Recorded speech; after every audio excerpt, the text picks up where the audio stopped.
看我的手，我的手啊，请你莫离开我。这条路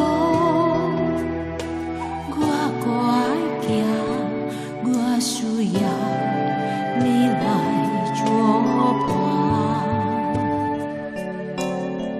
看我的手，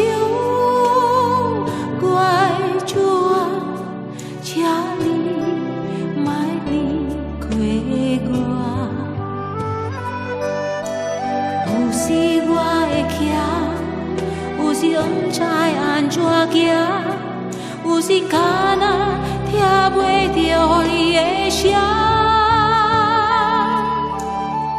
看我的手，请你甲我作伴，予我的脚步永悠定，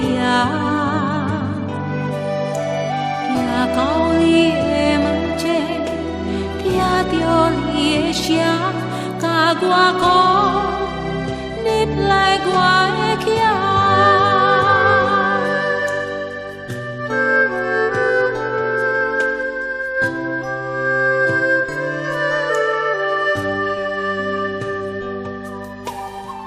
看我的手，我的主啊，请你莫离开我。这条路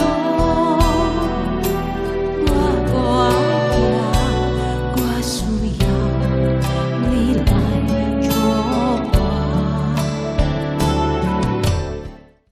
Shalom, selamat pagi jemaat yang dikasihi oleh Tuhan Yesus Kristus. Bersyukur untuk hari ini Tuhan memberikan kesempatan kepada setiap kita masing-masing untuk kita boleh datang beribadah kepada Tuhan. Oleh sebab itu, saya persilahkan untuk setiap kita mengambil waktu sejenak bersaat teduh di hadapan Tuhan.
Kebaktian Gabungan Umum 1 dan 2 Minggu 14 Juni 2020 dibuka dengan satu pengakuan bahwa pertolongan kepada kita dalam ibadah ini adalah dalam nama Tuhan yang menciptakan langit dan bumi. Kasih karunia, rahmat dan damai sejahtera dari Allah Bapa dan Kristus Yesus Tuhan kita dan pertolongan Roh Kudus menyertai kita sekalian. Amin.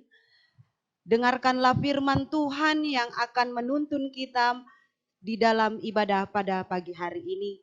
Dari 1 Petrus pasal 1 ayat 14 sampai dengan ayat 16. Hiduplah sebagai anak-anak yang taat dan jangan turuti hawa nafsu yang menguasai kamu pada waktu kebodohanmu. Tetapi hendaklah kamu menjadi kudus di dalam seluruh hidupmu, sama seperti Dia yang kudus, yang telah memanggil kamu. Sebab ada tertulis, kuduslah kamu, sebab aku kudus. Kita puji, kita agungkan Allah pemilik hidup kita, bahkan Allah yang menciptakan langit dan bumi. Dengan kita menyanyikan pujian, besar setiamu.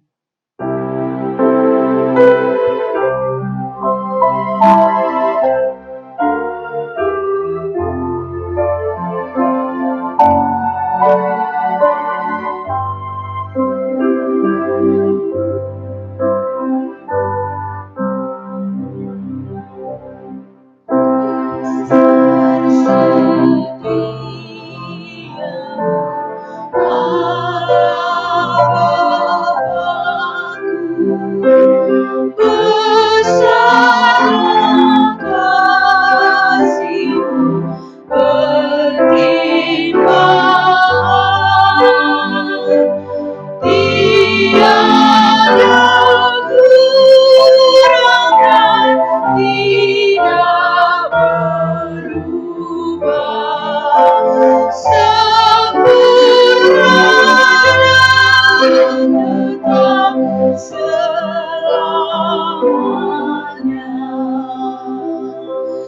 Besar setiamu, besar setiamu, tiap pagi nampak rahmat baru.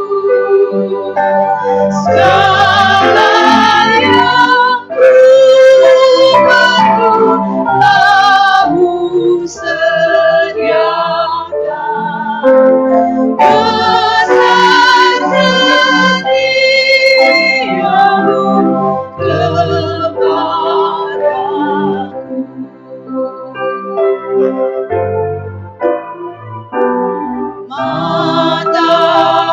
Matahari serta bintang dan bulan menyaksikan kesetiaan Tuhan. Musim menuai dan musim apapun menyaksikan kasih setiamu.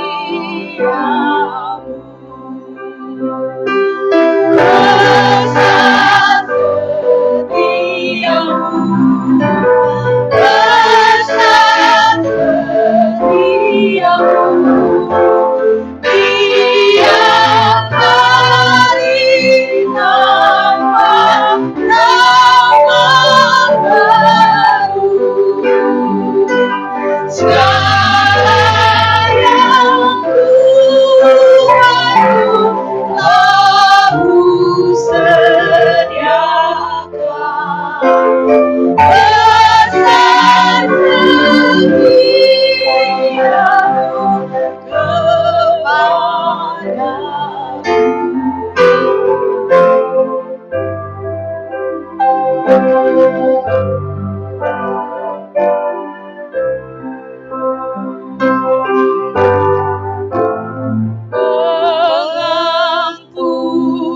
pengampunan dosa, memberikan damai,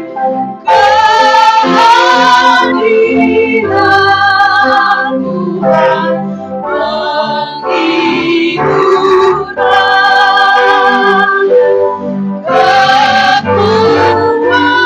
kepuasan dan berharap tiap hari. Berkah berlimpah ku alami. Besar setiamu, besar setiamu, tiap hari nampak rahmat baru. Segala yang baru Kamu sediakan. Besar setiamu kepadaku.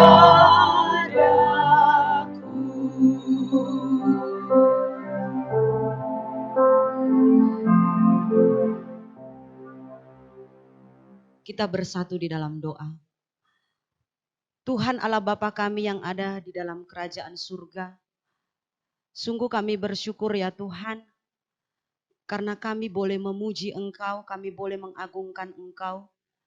Itu semuanya karena kasih setia Tuhan yang masih boleh memperkenankan kami untuk kami menikmati akan kebaikan Tuhan.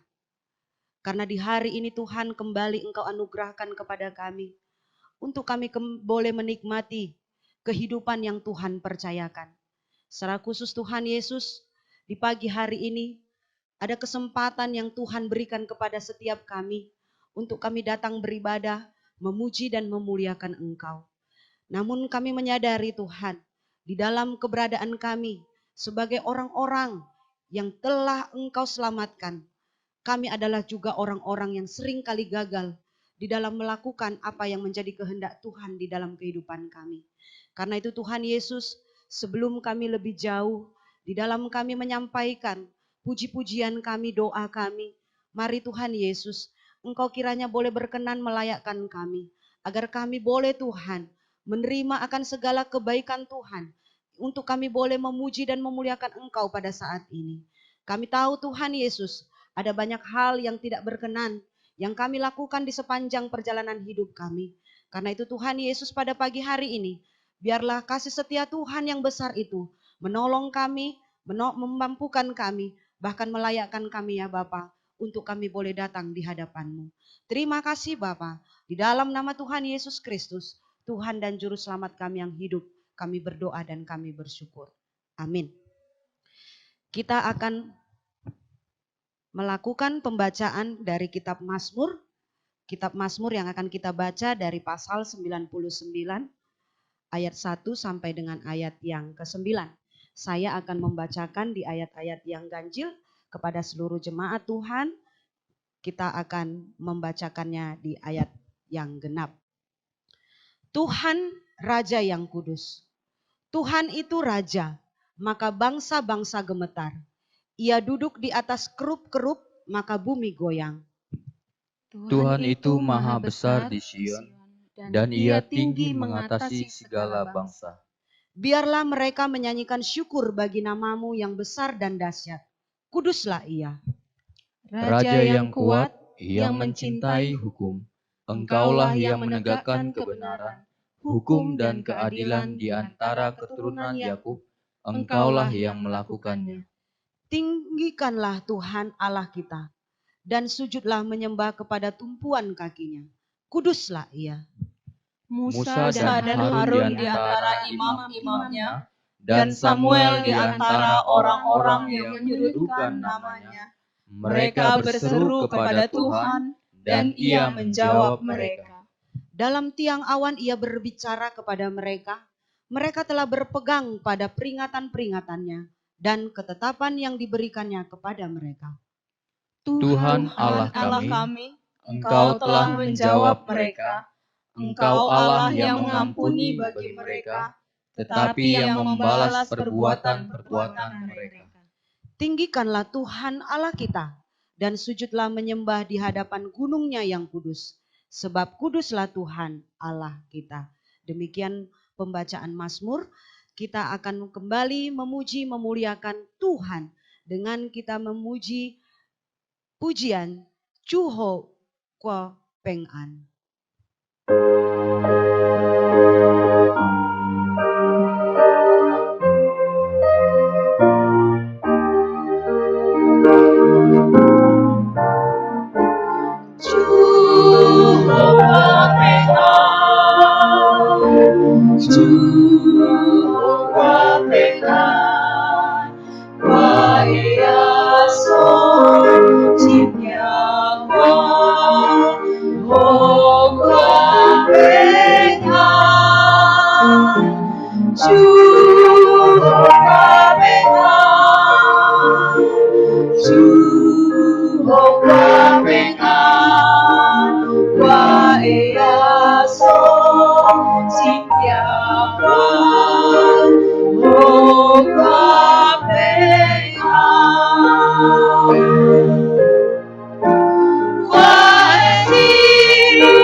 Kita akan mengucapkan pengakuan iman rasuli.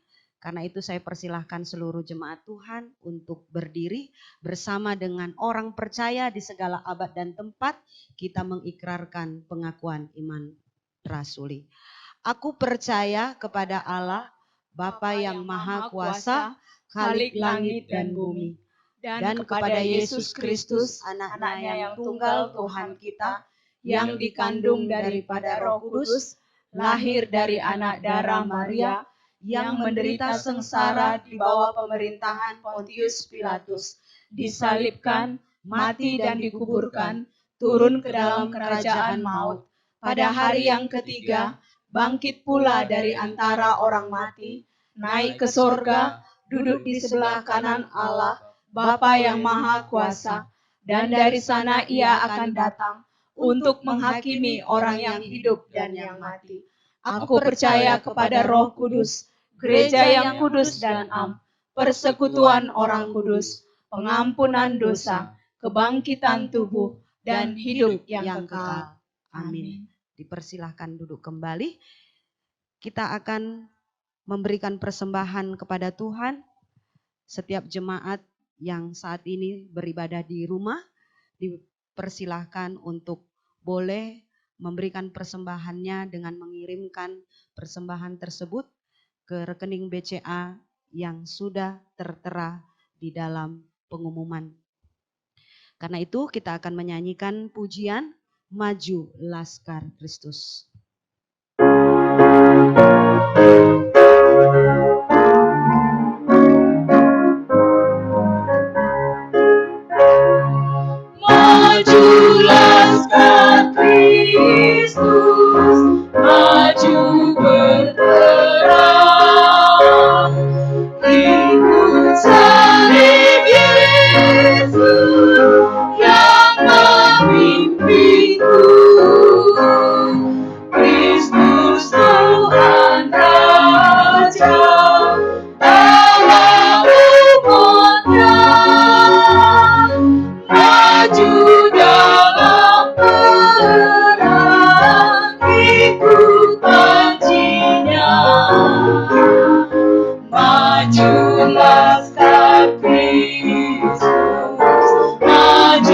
berperang,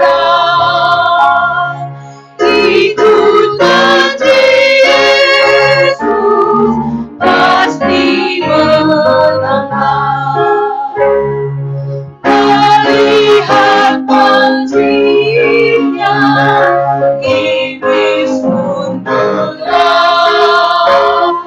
Laskar Yesus Kristus, majulah terus.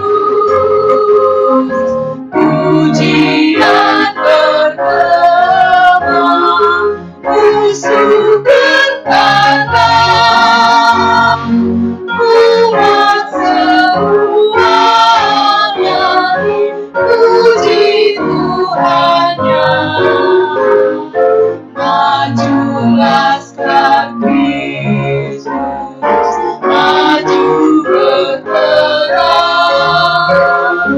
ikut janji Yesus, pasti menangkan.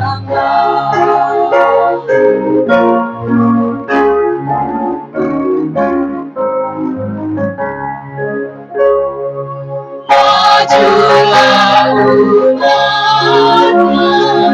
hai bersatulah, nyanyikan pujian, sorak menanglah.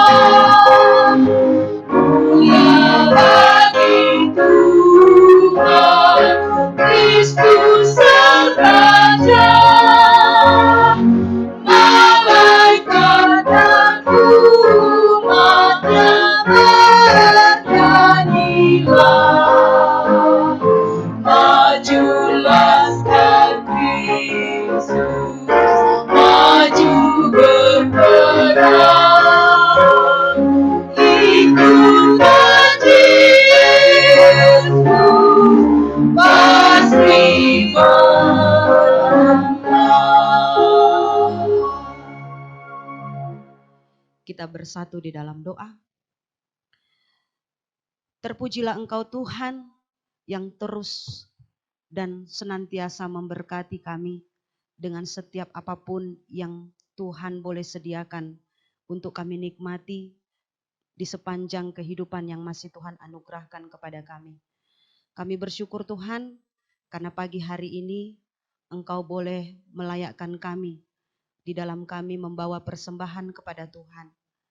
Tuhan kiranya boleh memberkati persembahan ini untuk Tuhan pakai di dalam pekerjaan, pelayanan yang Tuhan masih percayakan melalui khususnya Gereja Kristen Kalam Kudus yang ada di Kota Medan. Berkati Tuhan untuk setiap jemaat Tuhan yang terus memiliki hati di dalam memberikan persembahan bagi pekerjaan-Mu ya Tuhan. Kiranya Tuhan juga boleh memberkati segala usaha pekerjaan, pelayanan yang Tuhan percayakan kepada setiap kami masing-masing. Kami sungguh rindu Tuhan di dalam setiap rupiah-rupiah yang kami terima daripada Tuhan lewat setiap berkat yang Tuhan sediakan bagi kami.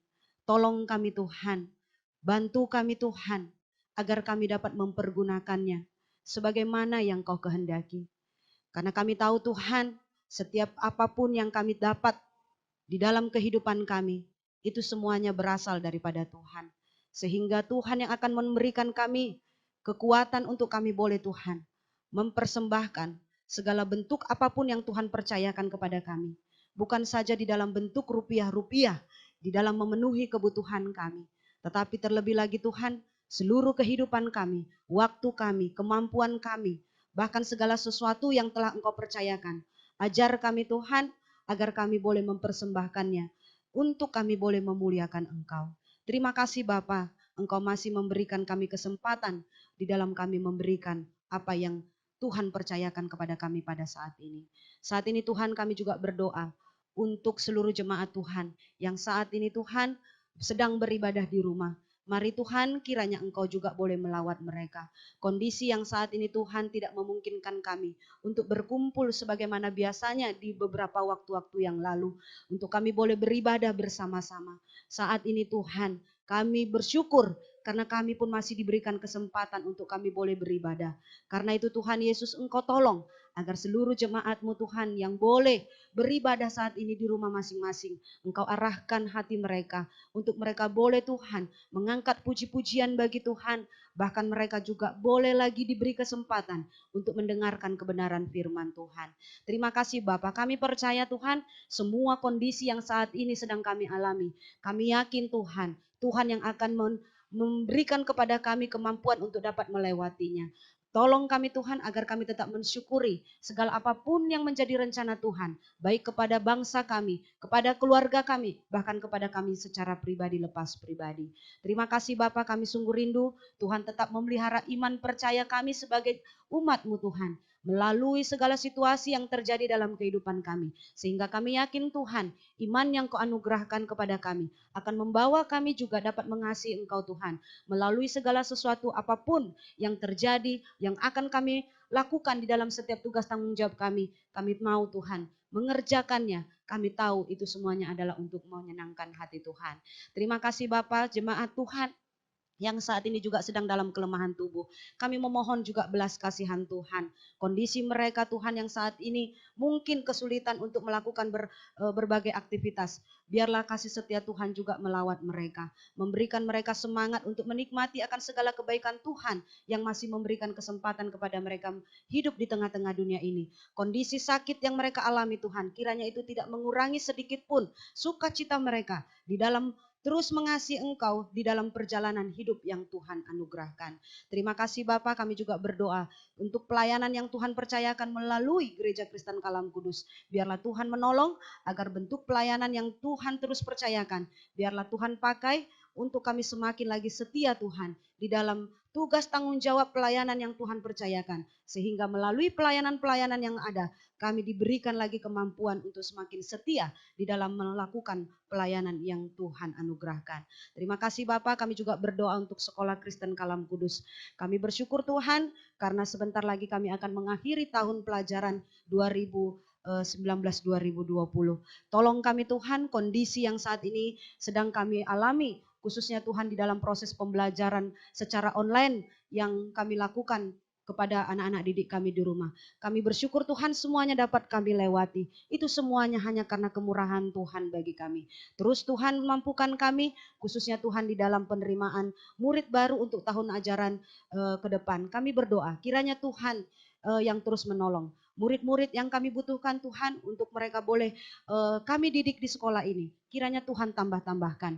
Dan terus kami bersyukur untuk segala pekerjaan Tuhan. Tiap-tiap hari yang Tuhan tambahkan murid untuk boleh mendaftar. Kami percaya Tuhan itu semuanya adalah karya pekerjaan Tuhan bagi sekolah ini. Berkati Tuhan untuk seluruh guru-guru, bahkan para pengurus yang Tuhan percayakan untuk terus mengembangkan, memikirkan akan perkembangan daripada sekolah ini. Kami berdoa kiranya Tuhan menolong agar melalui sekolah ini juga Tuhan ada banyak lagi cara Tuhan untuk membawa setiap jiwa-jiwa boleh mendengar akan kasih Tuhan. Injil Kristus sampai kepada mereka yang belum percaya sehingga mereka pun boleh menikmati keselamatan yang daripada Tuhan.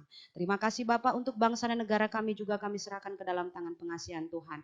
Tuhan terus memampukan khususnya Presiden dan Wakil Presiden yang memikirkan akan setiap solusi-solusi yang dipikirkan Tuhan untuk menyelesaikan akan pencegahan daripada COVID-19 ini Tuhan. Kami kiranya berdoa, Engkau berkati Bapak Presiden dan Wakil Presiden, berikan mereka hikmat kebijaksanaan, kesehatan untuk mereka butuhkan Tuhan di dalam setiap tugas tanggung jawab yang mereka kerjakan. Tuhan mampukan mereka. Seluruh masyarakat Indonesia juga Tuhan, setiap himbauan-himbauan yang sudah diberikan kepada kami, tolong kami Tuhan agar kami dapat mematuhinya. Guna kepentingan daripada baik bangsa kami maupun diri kami sendiri. Sehingga kami Tuhan terhindar dari COVID-19 ini. Terima kasih Bapak, kami bersyukur karena kasih setia Tuhan masih menyertai seluruh keberadaan bangsa dan negara kami. Tuhanlah yang memulihkan keadaan yang saat ini kami alami Tuhan. Karena kami percaya semuanya ini akan berlalu seturut dengan waktu dan kehendak Tuhan. Terpujilah Engkau Bapa, di dalam nama Tuhan Yesus kami berdoa dan kami bersyukur. Amin. Dipersilahkan duduk kembali jemaat Tuhan. Selanjutnya kita akan mendengarkan firman Tuhan dan kita akan memuji Tuhan. Yesus menginginkan daku.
agar bersih dan bersinar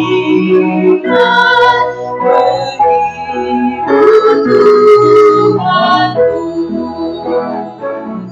Bersinar, bersinar, itulah kehendak Yesus. Bersinar, bersinar, aku bersinar terus.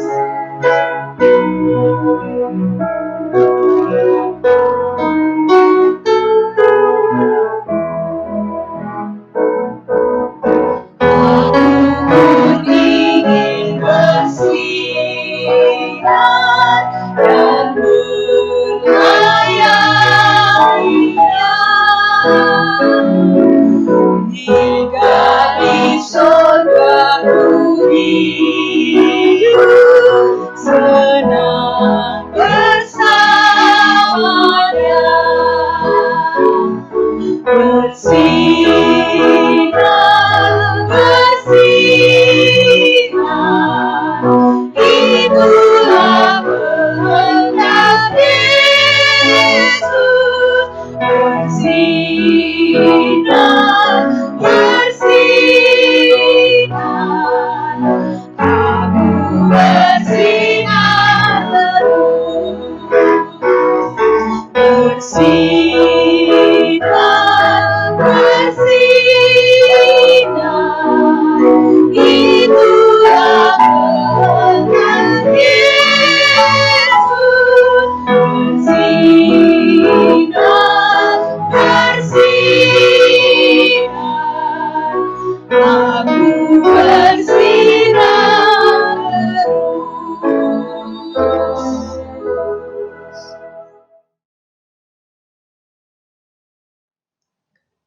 Selamat hari Minggu Bapak Ibu yang diberkati Tuhan. Senang sekali kalau kita jemaat Gereja Kristen Kalam Kudus Medan boleh kembali akan merenungkan kebenaran firman Tuhan. Bapak Ibu, kita bersyukur melalui media online kebaktian umum juga diikuti oleh anggota jemaat atau simpatisan dari Gereja Kristen Kalam Kudus Medan yang ada di luar Medan. Dan kita bersyukur lewat media ini Tuhan kembali boleh pakai sehingga membuat kita terus bertumbuh makin mengenal Dia. Bapak Ibu, mari kita persiapkan bacaan kita yang terambil dalam Hakim-Hakim pasalnya yang ke-13 sampai dengan pasalnya yang ke-16. Kita akan belajar dari Simson, hakim yang dipilih Tuhan secara khusus, dan pembacaan ada beberapa bagian yang akan kita bacakan. Yang pertama di dalam pasalnya yang ke-13 ayat 1 sampai 7, kemudian 14 ayat 5 sampai 9, dan nanti Ibu Pendeta Ramaria akan membacakan Hakim-Hakim pasal 16 ayat 4 sampai dengan ayatnya yang ke-20. Jika Bapak Ibu sudah menemukan bacaan kita, mari kita mendengarkan. Saya akan menuntun di dalam pembacaan Alkitab. Hakim-Hakim 13 ayat 1 sampai 7, ayat 24 sampai 25. Demikian firman Tuhan. Orang Israel melakukan pula apa yang jahat di mata Tuhan. Sebab itu Tuhan menyerahkan mereka ke dalam tangan orang Filistin 40 tahun lamanya. Pada waktu itu, ada seorang dari Zora, dari keturunan orang Dan, namanya Manoah. Istrinya mandul, tidak beranak. Dan malaikat Tuhan menampakkan diri kepada perempuan itu dan berfirman kepadanya demikian. Memang engkau mandul, tidak beranak, tetapi engkau akan mengandung dan melahirkan seorang laki-laki. Oleh sebab itu, peliharalah dirimu, jangan minum anggur atau minuman yang memabukkan, dan jangan makan sesuatu yang haram. Sebab engkau akan mengandung dan melahirkan seorang anak laki-laki. Kepalanya takkan kena pisau cukur, Sebab sejak dari kandungan ibunya, anak itu akan menjadi seorang nazir Allah, dan dengan dia akan memulai penyelamatan orang Israel dari tangan orang Filistin. Ayat 24, lalu perempuan itu melahirkan seorang anak laki-laki dan memberi nama Simson kepadanya. Anak itu menjadi besar dan Tuhan memberkati dia. Mulailah hatinya digerakkan oleh Roh Tuhan di Mahane dan yang terletak di antara Zora dan Esitaol. Hakim-Hakim 14 ayat 5 sampai 9. Lalu pergilah Simson beserta ayahnya dan ibunya ke Timna. Ketika mereka sampai ke kebun-kebun anggur di Timna, maka seekor singa muda mendatangi Simson dengan mengaum. Pada waktu itu, berkuasalah Roh Tuhan atas dia, sehingga singa itu dicabiknya seperti orang mencabik anak kambing, tanpa apa-apa di tangannya. Tetapi tidak diceritakannya kepada ayahnya atau ibunya apa yang dilakukannya itu. Maka pergilah ia ke sana, lalu bercakap-cakap dengan perempuan itu, sebab Simson suka kepadanya. Setelah beberapa waktu, kembalilah ia ke sana untuk kawin dengan perempuan itu. Dan ketika ia menyimpang dari jalan untuk melihat bangkai singa itu, tampaklah ada kawanan lebah pada kerangka singa itu dan juga madu. Dikeruknya madu itu ke dalam tangannya, dan sambil memakannya ia berjalan terus. Kemudian pergilah ia kepada ayahnya dan ibunya dan memberikan juga kepada mereka, lalu mereka memakannya. Tetapi tidak diceritakannya kepada mereka bahwa madu itu dikeruknya dari kerangka singa. Sesudah itu Simson jatuh cinta kepada seorang perempuan dari lembah Sorek yang namanya Delila. Lalu datanglah raja-raja kota orang Filistin kepada perempuan itu sambil berkata, "Cobalah bujuk dia untuk mengetahui, karena apakah kekuatannya demikian besar, dan dengan apakah kami dapat mengalahkan dia dan mengikat dia untuk menundukkannya. Maka kami masing-masing akan memberikan 1.100 uang perak kepadamu." Lalu berkatalah Delila kepada Simson, "Ceritakanlah kepadaku, karena apakah kekuatanmu demikian besar, dan dengan apakah engkau harus diikat untuk ditundukkan?" Jawab Simson kepadanya, "Jika aku diikat dengan 7 tali busur yang baru, yang belum kering, maka aku akan menjadi lemah dan menjadi seperti orang lain manapun juga." Lalu raja-raja kota orang Filistin membawa 7 tali busur yang baru yang belum kering kepada perempuan itu, dan ia mengikat Simson dengan tali-tali itu. Sedang di kamarnya ada orang-orang bersiap-siap.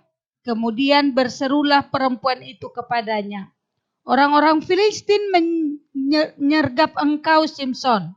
Tetapi ia memutuskan tali-tali busur itu seperti tali rami yang terbakar putus apabila kena api.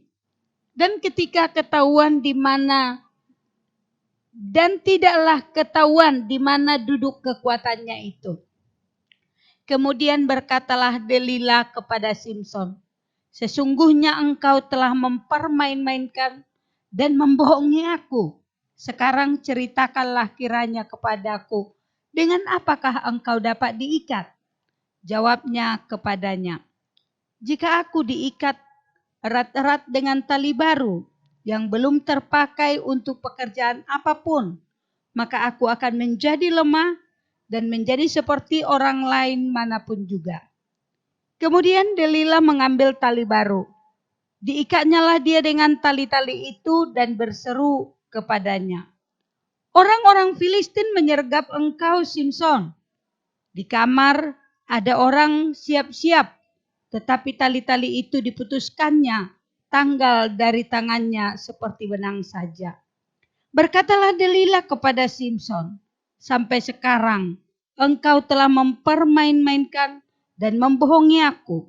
Ceritakanlah kepadaku, dengan apakah engkau dapat diikat? Jawabnya kepadanya, kalau engkau menenun ketujuh rambut jalinku bersama-sama dengan lunsin, lalu mengokohkannya dengan patok, maka aku akan menjadi lemah dan menjadi seperti orang lain manapun juga. Kemudian perempuan itu mengokohkan lagi tenunan itu dengan patok. Lalu berserulah ia kepadanya, orang-orang Filistin menyergap engkau, Simson. Tetapi ketika ia terjaga dari tidurnya, disentakkannya lepas patok tenunan dan lungsin itu. Berkatalah perempuan itu kepadanya, bagaimana mungkin engkau berkata, aku cinta kepadamu, padahal hatimu tidak tertuju kepadaku.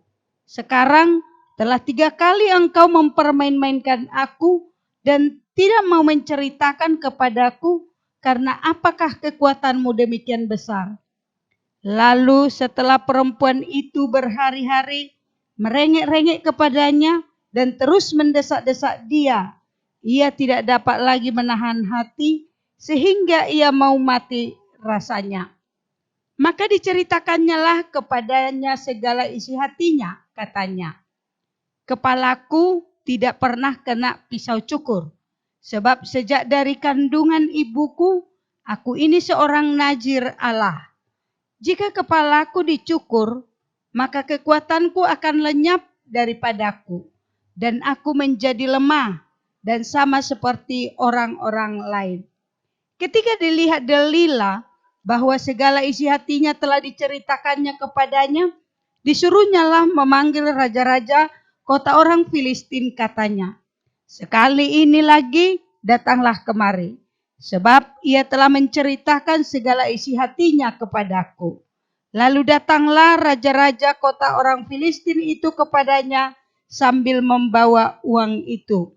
Sesudah itu dibujuknya Simson tidur di pangkuannya, lalu dipanggilnya seorang dan disuruhnya mencukur ketujuh rambut jalinnya, sehingga mulailah Simson ditundukkan oleh perempuan itu, sebab kekuatannya telah lenyap daripadanya.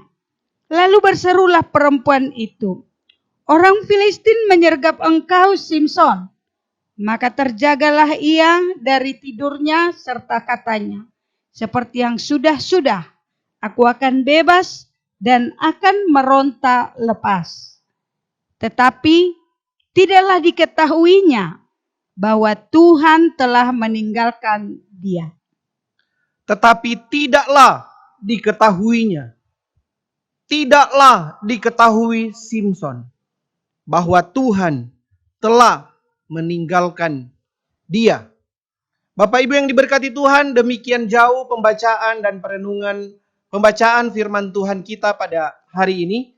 Dan yang dikatakan berbahagia ialah setiap kita yang membaca dan merenungkan firman Tuhan, menyimpannya dalam hati dan melakukan dalam kehidupan kita setiap hari. Bapak Ibu, di masa-masa yang sukar seperti ini, mari kita terus dekat dengan persekutuan. Jangan menjauhkan diri dari persekutuan.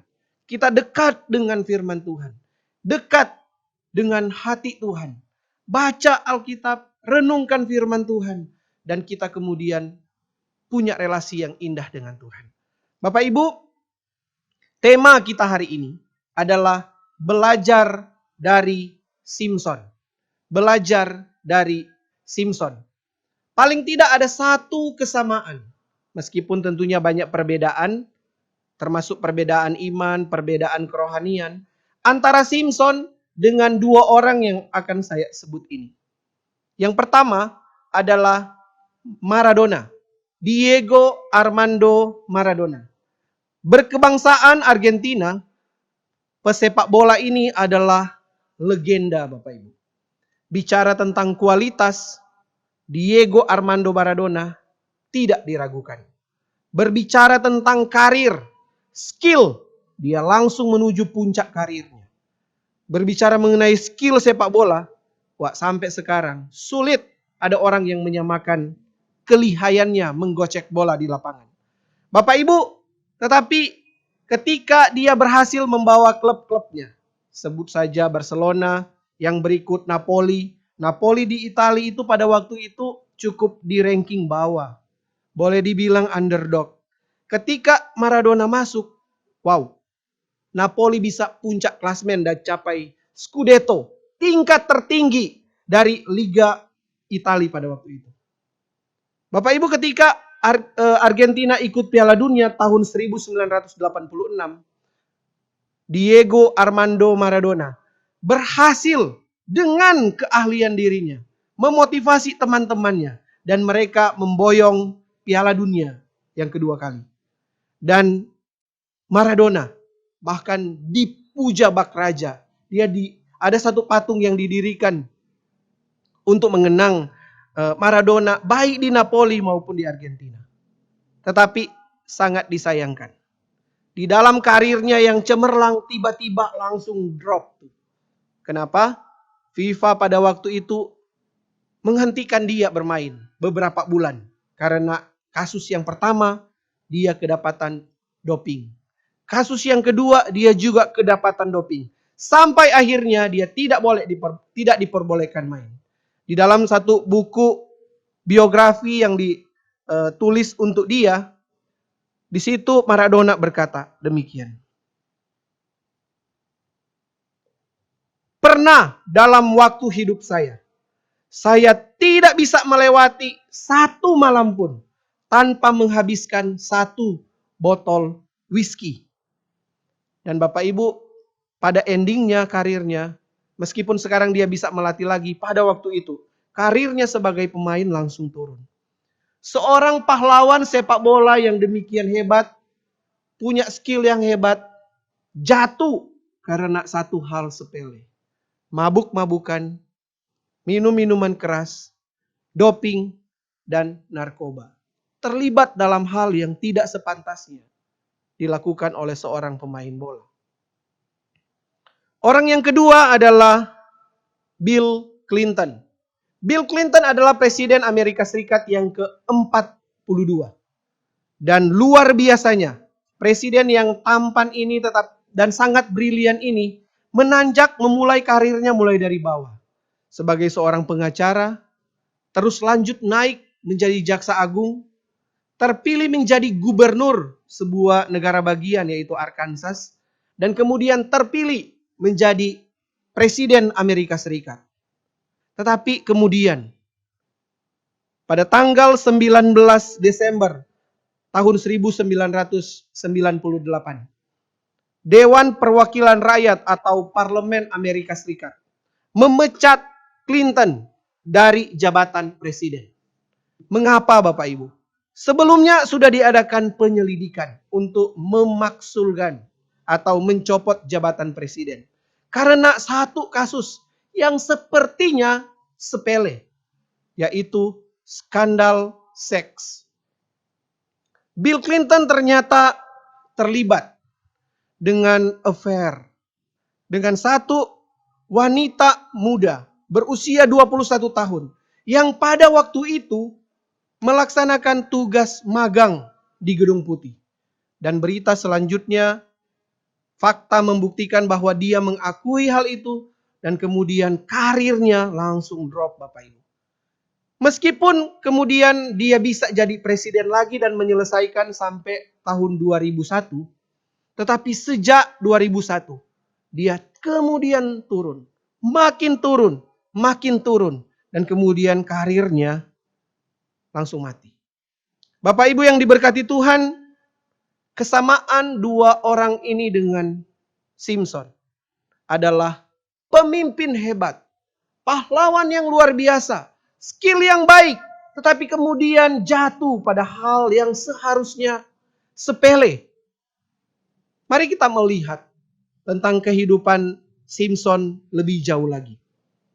Bapak Ibu yang diberkati Tuhan, paling tidak Alkitab mencatat ada 4 fase kehidupan Simpson. Yang pertama, kelahirannya. Yang kedua, masa pelayanan. Hidup dan melayani Simson di awal. Kemudian ada part 3 yaitu masa hidup dan pelayanan Simson di akhir. Dan yang terakhir Alkitab mencatat bagaimana kematian dari pahlawan ini. Kelahirannya, pelayanan awal, pelayanan akhir, dan kematian. Mari kita coba melihat sedikit lebih jauh tentang tokoh Alkitab ini. Bapak Ibu, saudara sekalian, kalau kita melihat Alkitab kita, dari bagian yang sudah kita baca tadi, Hakim-Hakim pasalnya yang ke-13, kita mendapati bahwa Simson lahir dengan ajaib. Kelahirannya begitu ajaib. Kenapa saya sebut kelahirannya begitu ajaib? Tadi dibacakan bahwa orang Israel pada waktu itu sedang ditindas oleh orang Filistin. Alkitab catat 40 tahun orang Israel ditindas. Dan selama masa penindasan itu, Roh Tuhan, malaikat Tuhan datang kepada suami istri yang kemudian tidak bisa punya anak. Di sana dikatakan pada waktu itu, pasal 13 ayatnya yang kedua, ada seorang dari Zora, dari keturunan orang Dan namanya Manoah. Istrinya mandul, tidak beranak. Secara ajaib Roh Tuhan mendatangi orang yang biasa dari satu suku yang kecil. Kemudian tidak punya anak. Dan pada waktu itu Roh Tuhan berkata demikian. Anak itu, ayatnya yang kelima bagian terakhir, anak itu akan menjadi seorang nazir Allah. Dan dengan dia akan mulai penyelamatan orang Israel dari tangan orang Filistin. Dari seorang ayah dan ibu yang tidak bisa punya anak karena ibunya mandul, Tuhan mengadakan karya yang ajaib. Sehingga kedua orang ini, pasangan ini bisa memiliki seorang anak. Dan di sana dikatakan ada dua kekhususan. Yang pertama, bahwa Simson akan menjadi seorang nazir Allah. Yang kedua, melalui Simson, Allah akan memulai penyelamatan orang Israel dari tangan Simson, dari tangan orang Filistin. Bapak Ibu, bagi saya kelahiran Simson luar biasa. Kalau saya bandingkan dengan kehidupan saya atau Bapak Ibu dengan kehidupan Bapak Ibu saudara sekalian, apakah kita lahir dari keluarga yang sebenarnya orang tua kita nggak bisa punya anak? Boro-boro nggak punya anak, Pak. Kalau saya lahir dari keluarga yang 6 kakak beradik. Saya anak ke-6 dari 6.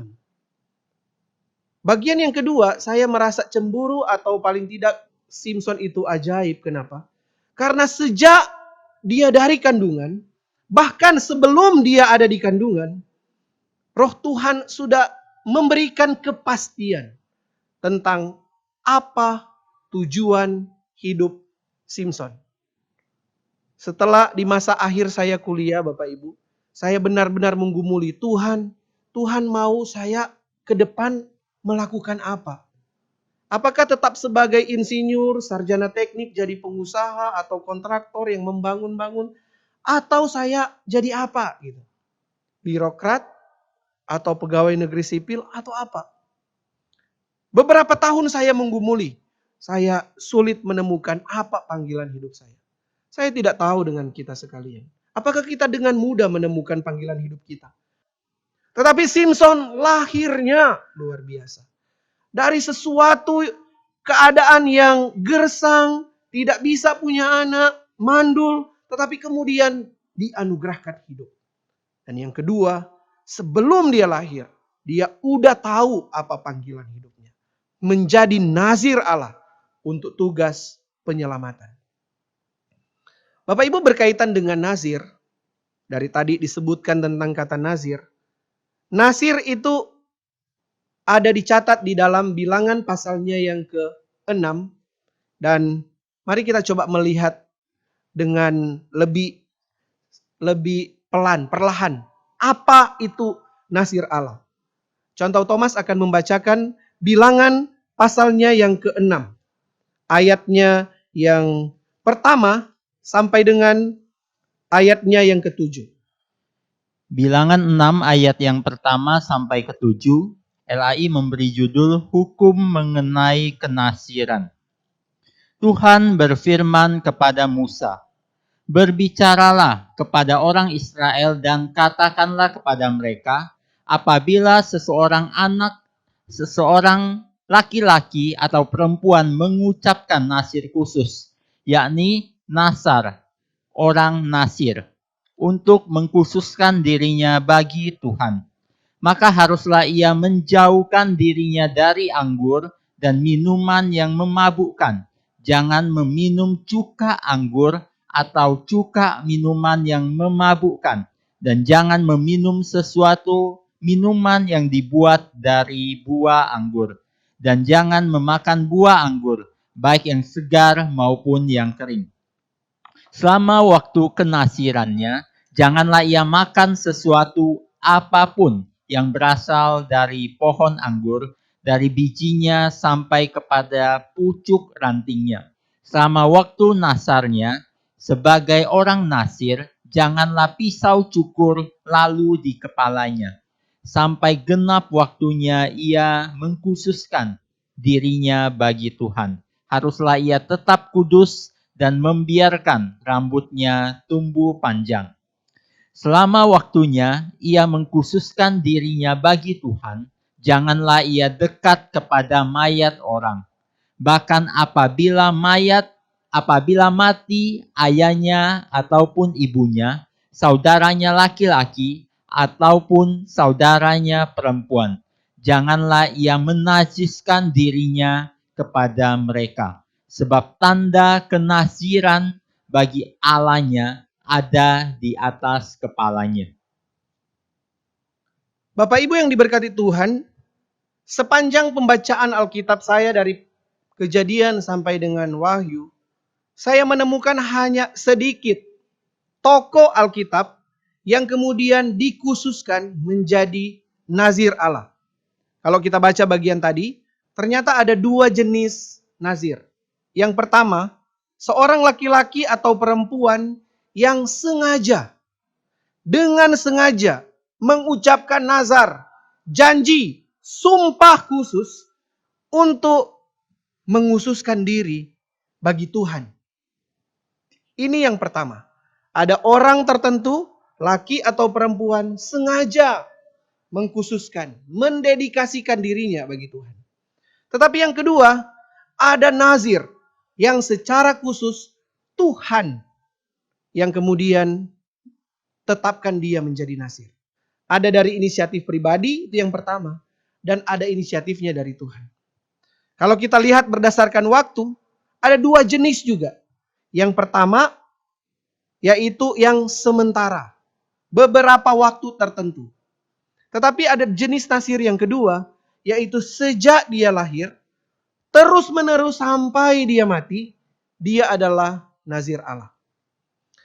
Dan Simson adalah nazir yang luar biasa. Dia nazir yang ditetapkan Allah. Dan sejak dia kecil, bahkan dari kandungan, dia kemudian sudah ditetapkan menjadi nazir. Paling tidak hanya ada 3 orang di Alkitab yang kemudian merupakan nazir yang Tuhan Allah sendiri tetapkan.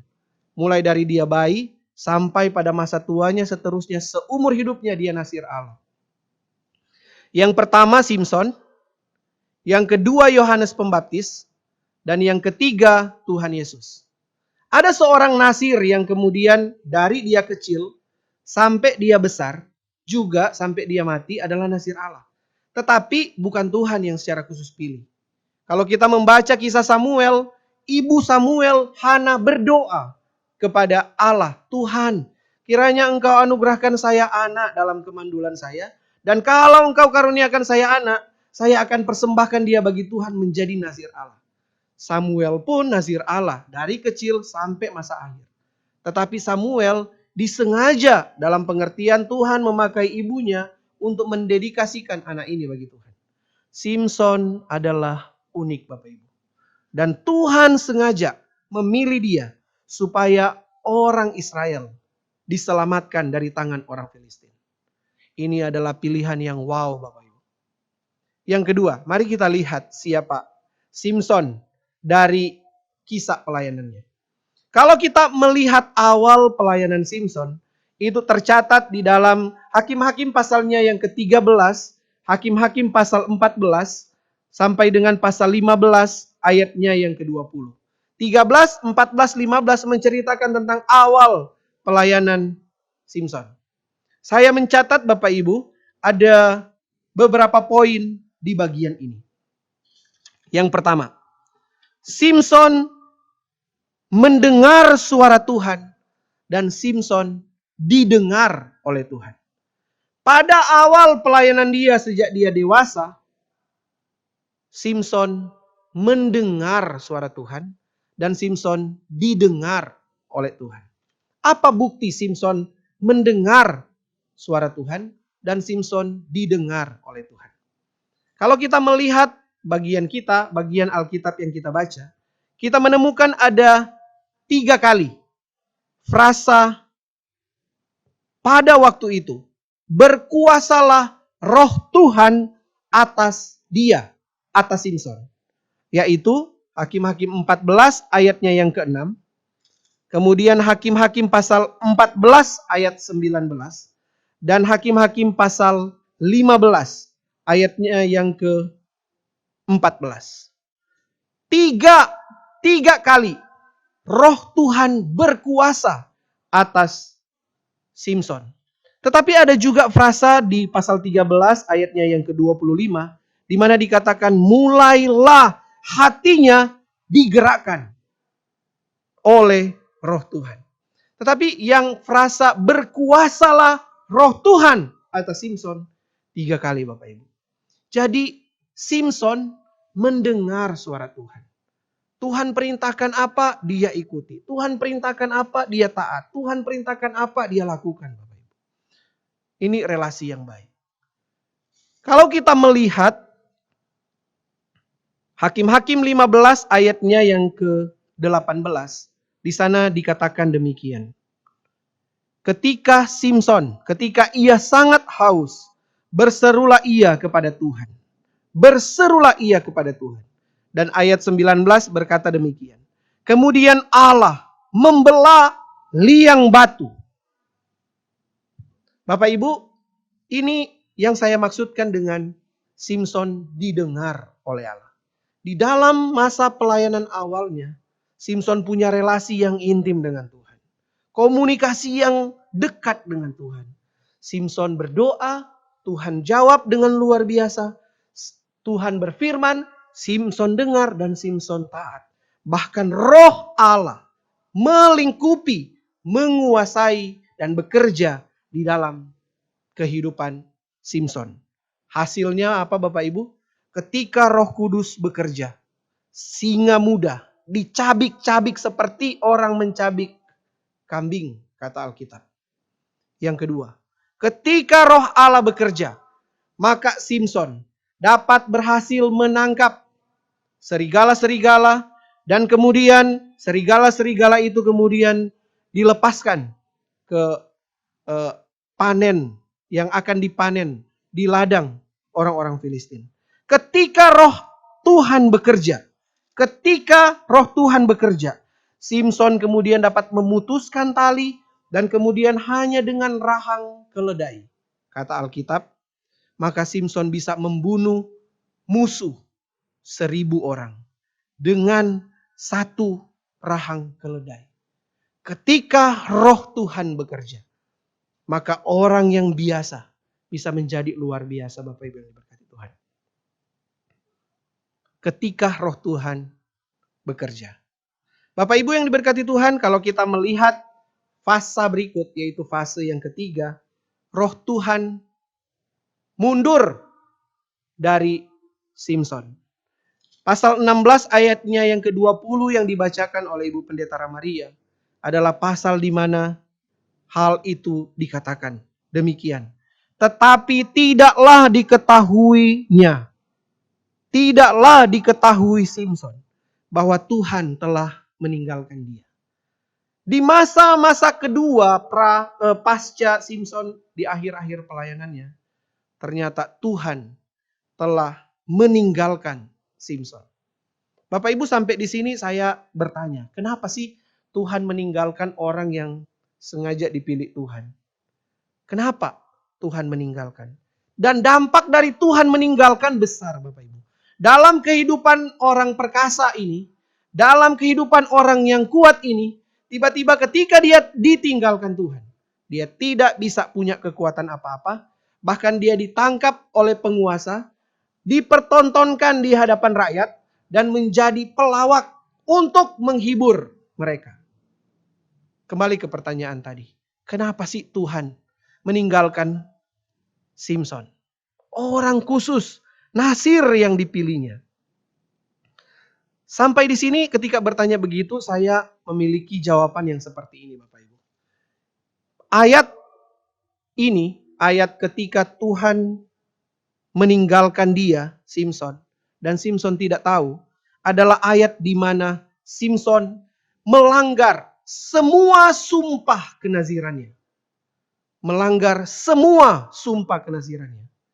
Tadi di ayat yang dibacakan oleh Contoh Thomas kita menemukan bahwa nazir itu ada keunikan. Yang pertama, segala bahan-bahan makanan, minuman yang mentah, yang segar, ataupun yang sudah dikeringkan, sudah difermentasi, tidak boleh dimakan oleh seorang nazir Allah. Semua yang berbahan anggur, yang memabukkan, tidak boleh disentuh. Terus kita tanya, loh Pak, ngapain sih anggur nggak boleh disentuh? Anggur biasa itu loh, yang masih mentah enak kali itu. Kenapa nggak boleh disentuh? Bapak Ibu, itu ketetapan Tuhan. Allah menetapkan, kalau kamu nazir, yang pertama, nggak boleh makan minum berkaitan dengan anggur. Mau dia cuka, mau dia wine, mau dia anggur segar, mau dia kismis, nggak boleh. Yang kedua, Bapak Ibu, seorang nazir tidak boleh bersentuhan, berkenaan dengan mayat. Kalau dia kena mayat, sentuh mayat, maka kenazirannya harus, kemudian dia sudah najis dan dia harus menguduskan dirinya kembali.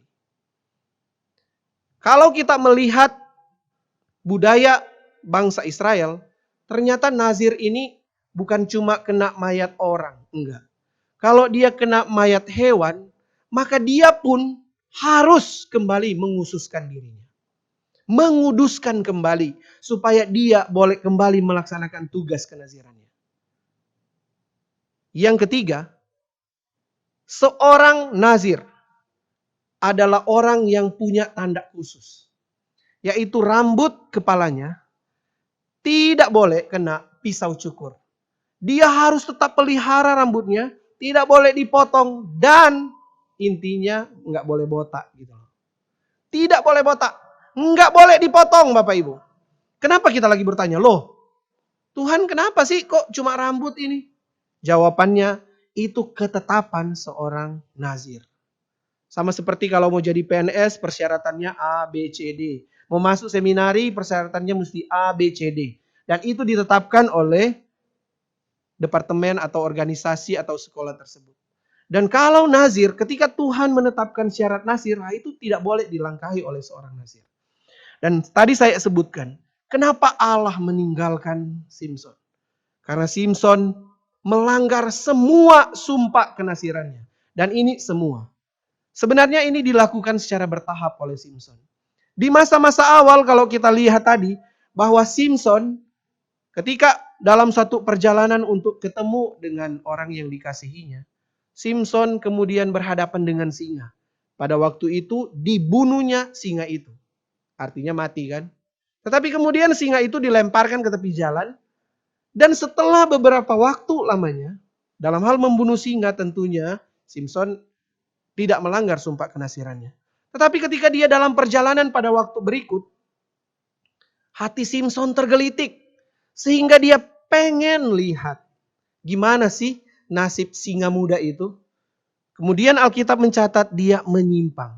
Waktu dia menyimpang melihat bangkai singa, dia kemudian melihat, wow, ini hal yang heran.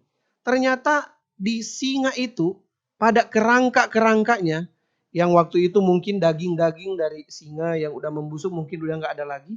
Tinggal kerangka-kerangkanya, wow, ada lebah. Dan ternyata ada madu.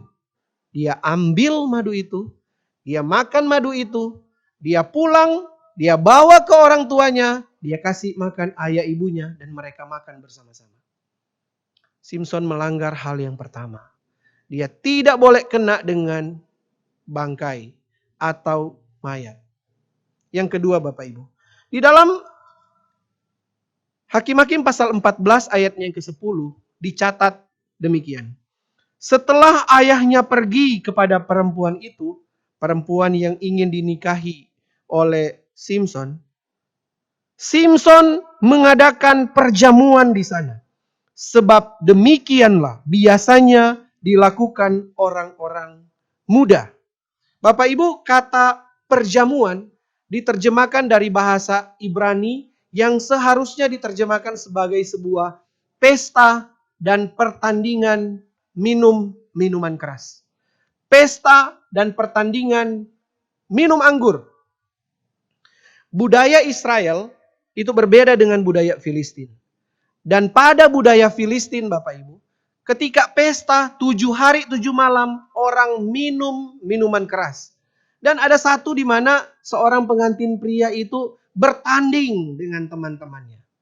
Dan kepada Simson diperhadapkan 30 anak muda. 30 anak muda dan mereka mengadakan pertandingan minum. Dan sementara minum-minum anggur, minum minuman keras yang memabukkan, Simson kasih teka-teki. Simson pada saat itu melanggar kenasiran yang kedua. Dia seharusnya tidak boleh mencemarkan dirinya dengan anggur. Yang ketiga Bapak Ibu, kita melihat bahwa dalam ayatnya yang pasalnya yang ke-16 ayatnya yang ke-20, ini hal yang ketiga yang dilanggar oleh Simson. Yaitu Simson mencukur rambutnya. Memang bukan Simson yang mencukur rambut, yaitu Delila. Tetapi ketika Simson gak tahan, hari pertama Delila bujuk, berikutnya beberapa waktu dia bujuk lagi, berikut dia beberapa waktu bujuk lagi. Bujukan keempat, Alkitab catat, tadi dibacakan Ibu Pendeta Maria, bahwa Simson gak tahan lagi. Demi cintanya kepada Delila. Demi tidak mau menyakiti perasaan kekasihnya. Demi tidak mau menyakiti perasaan orang lain. Gak apa-apa. Saya cerita deh tentang bagaimana saya nazir Allah. Dan gak boleh potong rambut. Jadi kalau saya potong hilang kekuatan. Bapak Ibu, sampai di sini tentunya kita mengingat bagaimana anak-anak sekolah minggu bertanya. Pak atau Cuan tahu, apakah kekuatan Simson itu berarti kekuatan Simson itu terletak pada kuat dia dong. Kalau kelemahannya kalau dipotong rambut berarti dia jadi lemah dong. Kalau rambut tumbuh dia jadi kuat dong.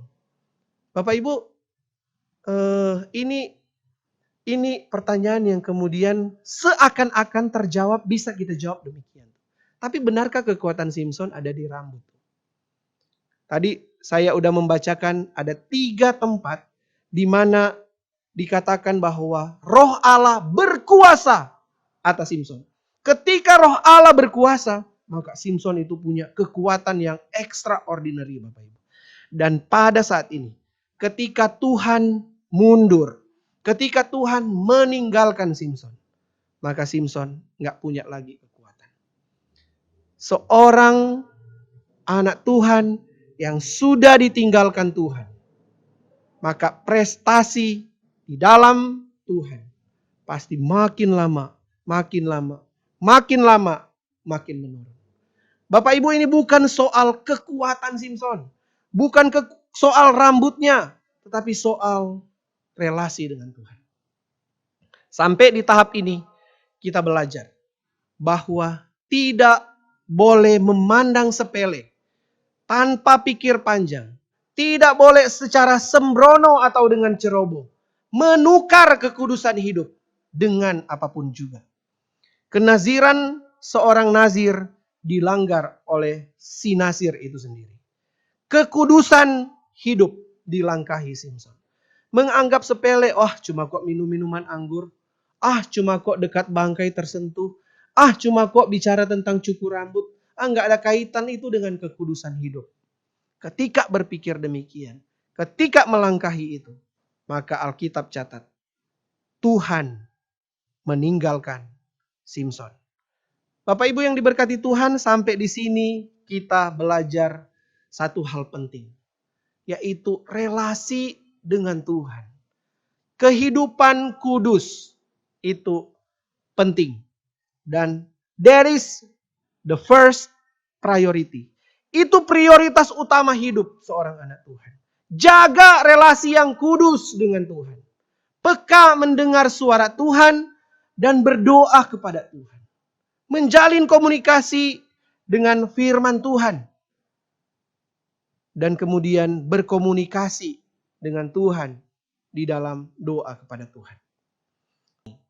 Bapak Ibu, di dalam 1 Petrus, surat Petrus kepada jemaatnya, di sana disebutkan bahwa Petrus berkata, tetapi kamulah bangsa yang terpilih, imamat yang rajani, umat kepunyaan Allah. Supaya apa? Supaya kamu dapat memberitakan perbuatan-perbuatan Tuhan yang telah memanggil kamu dari kegelapan menuju terangnya yang ajaib. Kamu dikuduskan oleh Tuhan, dari gelap dipisahkan kepada terangnya yang ajaib. Kata kudus, kata dipisahkan itu sama dengan kata khusus. Jadi kita adalah orang-orang yang sebenarnya nazir Allah. Ketika kita beriman kepada Tuhan, percaya kepada Tuhan Yesus sebagai Tuhan dan Juru Selamat kita, pada saat itu kita dikuduskan oleh Tuhan. Dan kita dipilih oleh Tuhan untuk satu maksud, Bapak Ibu. Maksudnya adalah maksud penyelamatan. Dengan demikian sebenarnya kita bisa langsung dapat mengidentikan diri kita sebagai seorang nazir. Persis sama seperti Simson. Kalau Tuhan pilih kita sebagai seorang pengusaha, wirausaha atau wira swasta, entrepreneur. Kalau Tuhan tetapkan kita sebagai pegawai negeri sipil, sebagai karyawan di perusahaan, sebagai seorang yang kemudian bekerja di sekolah sebagai guru, tata usaha, ataupun pekerja-pekerja tertentu. Kalau Tuhan tempatkan kita di gereja, melayani Tuhan, terpilih sebagai majelis, tanggung jawab sebagai guru sekolah minggu, itu bukan kebetulan, Bapak Ibu. Sebelumnya Tuhan telah memilih kita. Dipilih dari dunia ini, dikhususkan oleh Tuhan untuk menjadi pengikut Tuhan. Pada saat itu, dimanapun kita berada, kita punya misi penyelamatan. Sama seperti Simson yang punya misi penyelamatan. Memulai penyelamatan orang Israel dari tangan Filistin. Demikian orang percaya dipilih secara khusus untuk memulai misi penyelamatan Allah. Dari dosa dibawa kepada Kristus. Dari barisan menuju neraka dibawa kepada barisan menuju terang Tuhan. Bapak Ibu, bagaimana sikap kita melihat kenasiran kita? Bagaimana sikap kita melihat panggilan ini, Bapak Ibu? Tuhan bilang jaga kekudusan hidup. Jauhkan diri dari hal-hal yang sebenarnya tidak boleh dikerjakan, tidak boleh dilakukan lagi. Jauhkan diri, jauhkan dan dekatlah, bangun relasi dengan Tuhan. Bapak Ibu, kalau kita sampai sekarang bisa mengerjakan tanggung jawab ini, semua anugerah Tuhan. Lakukan dengan sungguh-sungguh. Sambil mengingat bahwa bukan karena kuat saya, bukan karena hebat saya, tetapi karena Tuhan. Karena Tuhan. Jangan sia-siakan hidup kita dengan menganggap sepi, dengan mulai kepada hal-hal yang kotor, yang menarik, yang memabukkan, yang membuat kita makin jauh dari Allah. Apalagi kita lebih mengutamakan disukai manusia daripada menyenangkan Tuhan. Bapak Ibu yang diberkati Tuhan, ketika merenungkan bagian ini, saya jadi ingat kisah seorang anak muda yang pada waktu itu mempersembahkan hidupnya bagi Tuhan. Dia merasa bangga diri dengan prestasi selama ini. Udah mampu bekerja, udah menghasilkan uang yang cukup, udah mampu membiayai diri sendiri. Sementara itu dia pernah terlibat dalam pelayanan. Di gereja meskipun masih awam, dia diberikan kesempatan untuk melayani Tuhan, bahkan berkhotbah di mimbar. Bukan hanya di persekutuan-persekutuan, tapi mimbar umum. Dia juga diberikan kesempatan untuk oleh Tuhan mampu melayani dan memotivasi orang. Ada orang yang percaya kepadanya, percaya kepada dia dan menceritakan pergumulan, mampu memberikan masukan yang baik. Sehingga dia pikir, wah ketika saya masuk sekolah teologi, berarti saya sebenarnya itu udah mampu tuh. Ya tinggal butuh ijazahnya aja.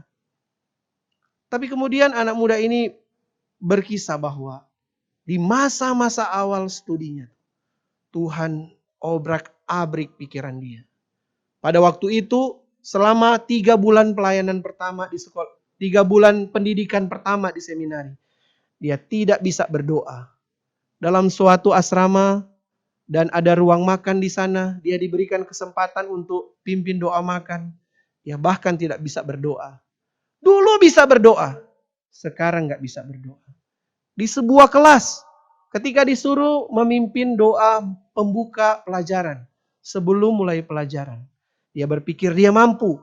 Waktu dia maju, dia berdoa dengan terbata-bata. Dan hampir tidak mampu menyelesaikan doanya. Setelah selesai berdoa, dosennya berkata, salah loh yang kamu doakan. Dia kemudian merenungkan tuh. Ketika ujian-ujian awal, dia yang dulunya sangat berprestasi di sekolah, SD sampai SMA, kuliahnya juga pun cukup pintar. Ternyata di masa-masa awal yang dia pikir teologi adalah suatu hal yang mudah lah ya. Itu bukan eksak kok. Tapi ternyata dia memperoleh nilai yang cukup, Bapak Ibu. Sampai di situ dia kemudian merenung. Tuhan, rasanya ini bukan tempat saya. Rasanya ini bukan tempat yang pas untuk saya. Ya udahlah, saya tidak mampu lagi. Saya tidak mampu lagi. Biarlah saya pulang saja. Tetapi saya pulang setelah menghabiskan semester inilah. Saya pulang 3 bulan lagi. Di masa itu Bapak Ibu, di momen itu, dia menceritakan bahwa dia berserah ke Tuhan. Menjalani perkuliahan sampai habis semester bukan dengan kekuatan dia. Biar kehendak Tuhan yang jadi. Nggak apa-apalah. Biar dia pulang nantinya, orang akan melihat dia nggak mampu, orang akan melihat dia bodoh, orang akan menganggap dia sepele, nggak apa-apalah. Memang pada waktu itu dia nggak mampu kok. Tetapi dia akan jalani beberapa waktu ke depan. Dan setelah dia berdoa demikian, setelah dia merasa diri lemah, dia berserah ke Tuhan, mulailah dia mengawali hidupnya dengan baru. Pagi-pagi minta pertolongan Tuhan, memulai pelajaran minta pertolongan Tuhan. Dan secara ajaib Tuhan berkarya dalam kehidupan dia. Sampai dia menyelesaikan sekolah teologinya. Bapak Ibu, ini mengingatkan kita satu hal. Bahwa bukan dengan kekuatan kita, bukan dengan kemampuan kita, kita mampu menyelesaikan satu hal. Kita mampu mengadakan penyelamatan bukan karena kuat dan gagah kita. Ketika merenungkan bagian ini Bapak Ibu, saya pagi tadi mendapatkan satu gambar kiriman dosen saya di dalam grup alumni kami. Di dalam gambar itu dosen saya berkata demikian. Memulai hari dengan Allah membuat orang yang lemah kuat kembali. Memulai hari dengan Allah membuat orang yang lemah kuat kembali. Di dalam caption atau tulisan keterangan dari gambar itu, dosen saya ini menuliskan begini. Bahwa ketika kita yang adalah lemah mengakui kelemahan kita. Dan kita memang lemah, kita butuh kekuatan Tuhan.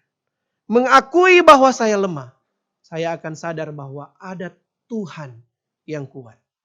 Bukan karena kuat dan gagah saya, melainkan karena Tuhan. Bapak Ibu, bagaimana dengan pelayanan kita? Bagaimana dengan tugas kerja kita? Bagaimana dengan tanggung jawab yang Tuhan anugerahkan bagi kita? Mari kita coba berefleksi. Sudahkah kita setiap hari, dari hari ke hari, mengakui bahwa kita lemah? Mensyukuri bahwa Tuhan panggil kita dari gelap kepada terang. Mensyukuri panggilan yang Tuhan anugerahkan untuk misi penyelamatan manusia berdosa dibawa mengenal Tuhan. Sudahkah kita bersyukur dan kemudian dengan sadar akan panggilan ini?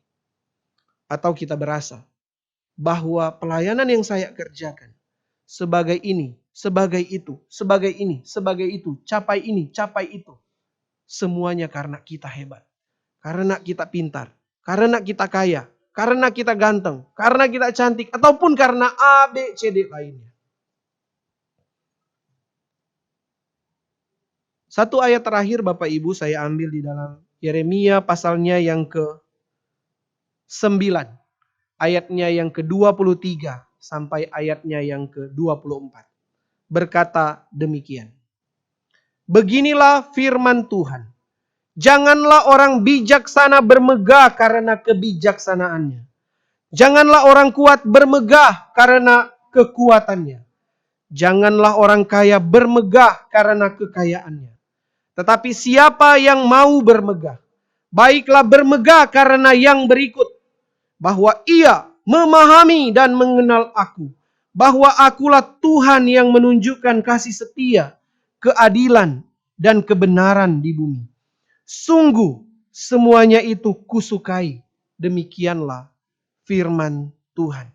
Tetapi siapa yang mau bermegah, baiklah ia bermegah karena ia mengenal Tuhan. Bapak Ibu Saudara sekalian, mari jangan anggap remeh, sepele panggilan kita. Jangan anggap sepi pengususan Tuhan yang memanggil kita dari gelap kepada terang. Jangan pernah merasa sepele, saya cuma dipakai Tuhan kok di sekolah minggu. Cuma bawa anak-anak mengenal Tuhan kok. Oh bukan, beda ketika orang pengkhotbah KKR. Oh jangan anggap sepele panggilan kita. Bapak Ibu Saudara sekalian. Kalau Tuhan pakai kita, hargai itu. Yang kedua, jaga kekudusan panggilan itu. Jauhkan diri dari hal-hal dosa. Dekatkanlah diri kepada Tuhan. Jauhkan diri ke hal-hal yang memabukkan, yang mengikat kita. Ketidakkudusan berkaitan dengan seksual. Jauhkan. Dan kemudian bawa diri kita makin peka mendengar suara Tuhan. Dan di dalam komunikasi doa kita kepada Tuhan, kita berbicara dengan Tuhan. Jaga hati kita. Agar kita senantiasa tunduk kepada kehendak Tuhan. Dan kalau kita lihat Simson, akhirnya dia merasa, di masa akhirnya, dia merasa bahwa bukan kuat dia. Sehingga dia kemudian berdoa kepada Tuhan. Dengan rendah hati, dia berdoa, Tuhan. Pasal 16 ayatnya yang ke-28. Ya Tuhan Allah, ingatlah kiranya kepadaku dan buatlah aku kuat sekali ini saja ya Allah. Supaya dengan satu pembalasan juga kubalaskan kedua mataku ini kepada orang Filistin. Dengan kerendahan hati, maka Alkitab catat, pencapaian luar biasa berhasil dilakukan Simson. Setelah dia sadar dan bertobat, mengakui kelemahannya di hadapan Tuhan. Dan Tuhan memulihkan dia. Pengen saudara-saudara hidup seperti Simson, yang di masa kemudian dipakai oleh Tuhan, tetapi tidak mengalami hal-hal yang kemudian jatuh dan kemudian saking jatuhnya dia kemudian dipermalukan hebat. Maka kita perlu menghindari apa yang kelemahan Simson. Dan kemudian kita lakukan hal-hal yang menjadi teladan dia. Tuhan memberkati kita Bapak Ibu, mari kita berdoa.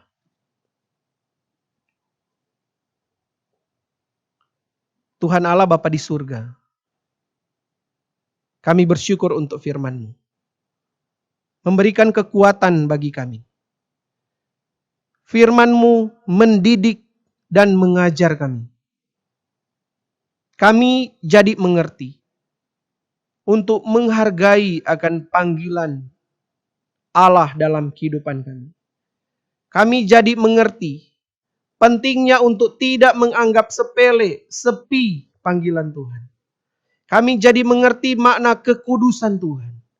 Kami jadi mengerti bagaimana kalau Roh Allah bekerja di dalam kami dan kalau Roh Allah mundur dari kami. Kami jadi mengerti bahwa semuanya bukan karena kuat kami, tetapi karena kuat, kuasa, dan kehebatan Tuhan. Tiliklah dan selidikilah kami ya Tuhan. Jika hidup kami serong, bahwa kami makin kenal Engkau. Jika kami gagal dan lalai, bahwa kami dekat dengan Engkau. Dengan cara-Mu ya Tuhan. Kami rindu mau setia sampai akhir. Lihatlah setiap anak-anak-Mu yang bergumul ya Tuhan. Yang ada di rumah masing-masing. Yang bergumul dengan kekudusan hidup. Yang bergumul dengan panggilan Tuhan. Yang bergumul untuk menjadi saksi. Yang bergumul dengan dosa-dosa tertentu. Yang bergumul dengan kesombongan karena kekuatan sendiri. Karena kekayaan sendiri. Karena kehebatan sendiri. Yang bergumul dengan diri di hadapan Tuhan. Biar kiranya Allah Roh Kudus memberikan kekuatan. Supaya bermegah di dalam pengenalan yang benar akan Tuhan. Terima kasih Bapa di surga untuk firman-Mu. Biar kiranya kekuatan-Mu boleh kami rasakan di dalam kelemahan kami. Di dalam nama Tuhan Yesus Kristus. Tuhan, Juru Selamat kami. Kami berdoa dan bersyukur. Amin. Mari berdoa. Kami memuji kebesaran-Mu ya Tuhan. Yang baik bagi kami. Kami bersyukur ada kesempatan bagi kami lagi untuk merenungkan firman-Mu. Singkapkanlah mata kami ya Tuhan. Supaya kami dapat melihat keajaiban-keajaiban dari firman-Mu. Di dalam nama Tuhan Yesus Kristus, Sang Firman kehidupan, kami berdoa dan bersyukur. Amin.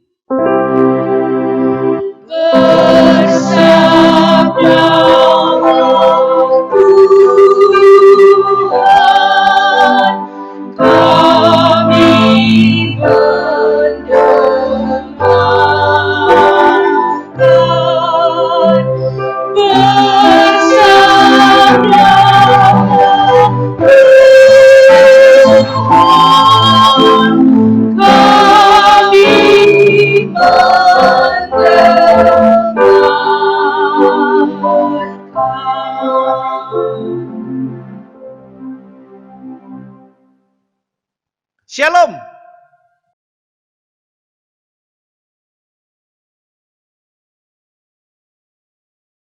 Kita akan kembali ke aktivitas kita. Mari Bapak Ibu kita bangkit berdiri. Kita kembalikan segala kemuliaan, hormat, syukur, pengagungan kita kepada Tuhan, Allah Tritunggal. Kita kidungkan doksologi.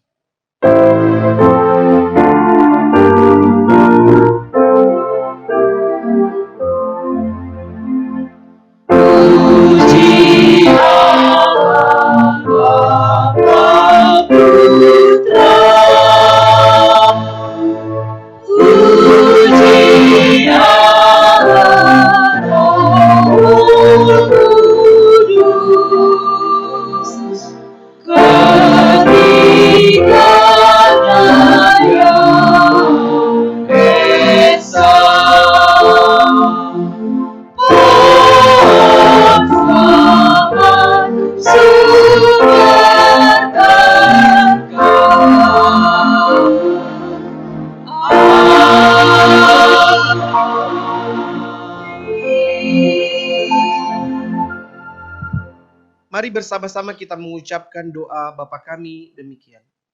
Bapa kami yang di surga, dikuduskanlah namamu, datanglah kerajaan-Mu, Jadilah kehendak-Mu di bumi seperti di surga. Berikanlah kami pada hari ini makanan kami yang secukupnya. Dan ampunilah kami akan kesalahan kami, seperti kami juga mengampuni orang yang bersalah kepada kami. Dan janganlah membawa kami ke dalam pencobaan, tetapi lepaskanlah kami daripada yang jahat.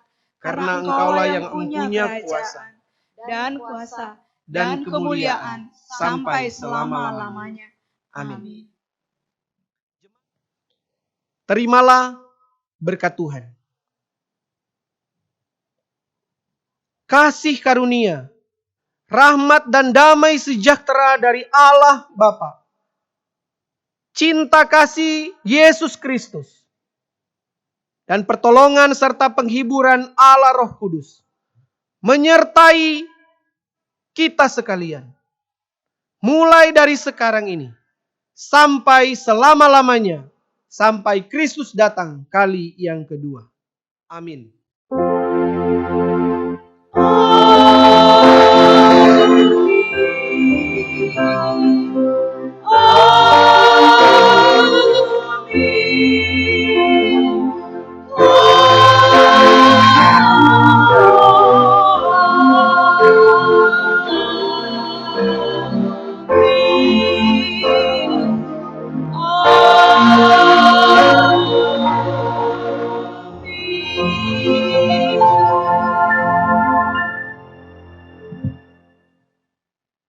Ibadah selesai, silakan duduk. Silakan mengambil waktu teduh di hadapan Tuhan. Selamat hari Minggu, Tuhan Yesus memberkati.